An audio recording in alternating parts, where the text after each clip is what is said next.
صحیح بخاری حدیث نمبر 11۔ لوگوں نے پوچھا، یا رسول اللہ، کون سا اسلام افضل ہے؟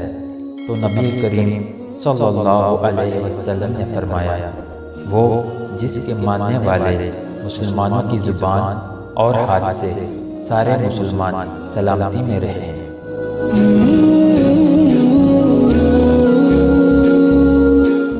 صحیح بخاری حدیث نمبر 12۔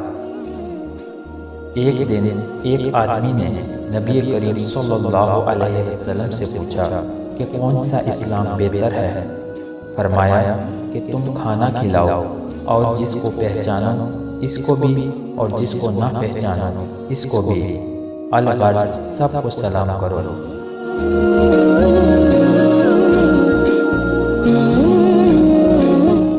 صحیح بخاری حدیث نمبر 13۔ نبی کریم صلی اللہ علیہ وسلم نے فرمایا، تم میں سے کوئی شخص ایماندار نہ ہوگا جب تک اپنے بھائی کے لیے وہ نہ چاہے جو اپنے نفس کے لیے چاہتا ہے۔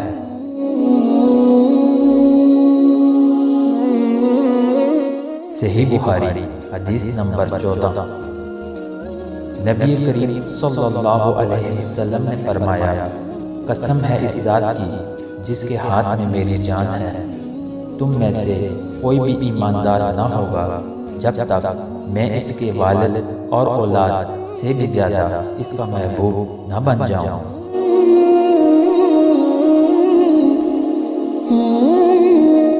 صحیح بخاری حدیث نمبر 15۔ نبی کریم صلی اللہ علیہ وسلم نے فرمایا، تم میں سے کوئی شخص ایماندار نہ ہوگا جب تک اس کے والد اور اس کی اولاد اور تمام لوگوں سے زیادہ اس کے دل میں میری محبت نہ ہو جائے۔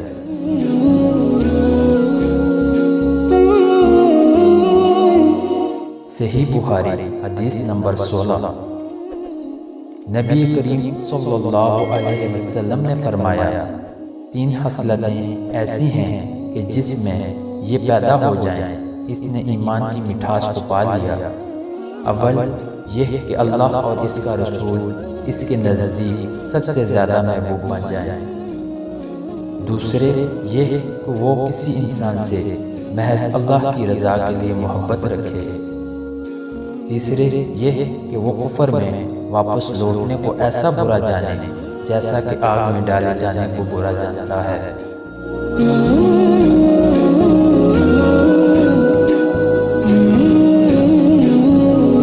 صحیح بخاری حدیث نمبر 17۔ نبی کریم صلی اللہ علیہ وسلم نے فرمایا، انصار سے محبت رکھنا ایمان کی نشانی ہے اور انصار سے کینہ رکھنا نفاق کی نشانی ہے۔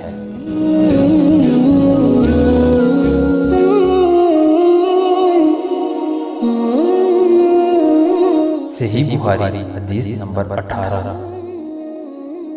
نبی کریم صلی اللہ علیہ وسلم نے فرمایا، مجھ سے بیعت کرو اس بات پر کہ اللہ کے ساتھ کسی کو شریک نہ کرو گے، چوری نہ کرو گے، زنا نہ کرو گے، اپنی اولاد کو قتل نہ کرو گے اور نہ عمدن کسی پر کوئی ناحق بہتان باندھو گے، اور کسی بھی اچھی بات میں اللہ کی نافرمانی نہ کرو گے۔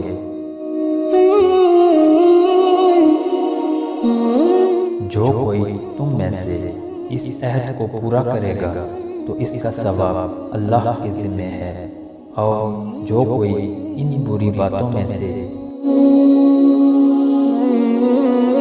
کسی کا ارتکاب کرے اور اسے دنیا میں اسلامی قانون کے تحت سزا دی گئی تو یہ سزا اس کے گناہوں کے لیے بدلہ ہو جائے گی، اور جو کوئی ان میں سے کسی بات میں مبتلا ہو گیا اور اللہ نے اس کے گناہ کو چھپا لیا تو پھر اس کا معاملہ اللہ کے حوالے ہے، اگر چاہے معاف کرے اور اگر چاہے سزا دے دے۔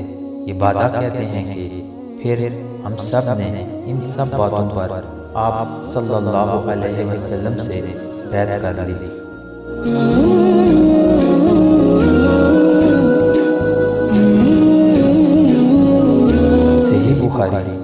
نمبر 19۔ نبی کریم صلی اللہ علیہ وسلم نے فرمایا، وہ وقت قریب ہے جب مسلمان کا سب سے عمدہ مال اس کی بکریاں ہوں گی، جن کے پیچھے وہ پہاڑوں کی چوٹیوں اور برساتی وادیوں میں اپنے دین کو بچانے کے لیے بھاگ جائے گا۔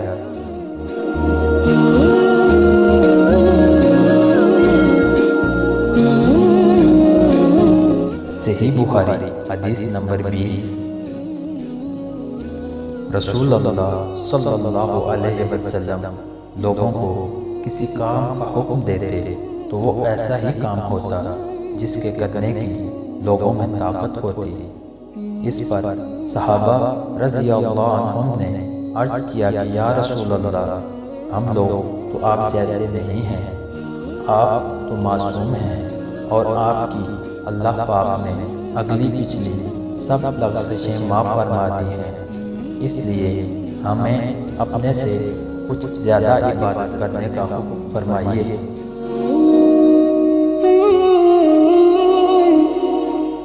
یہ سن کر آپ صلی اللہ علیہ وسلم ناراض ہوئے، حتیٰ کہ خفگی آپ صلی اللہ علیہ وسلم کے چہرہ مبارک سے ظاہر ہونے لگی۔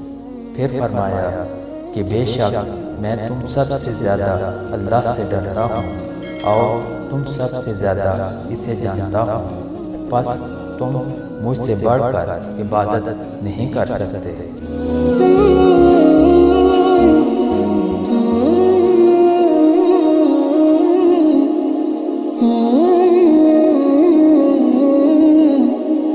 Mm-hmm.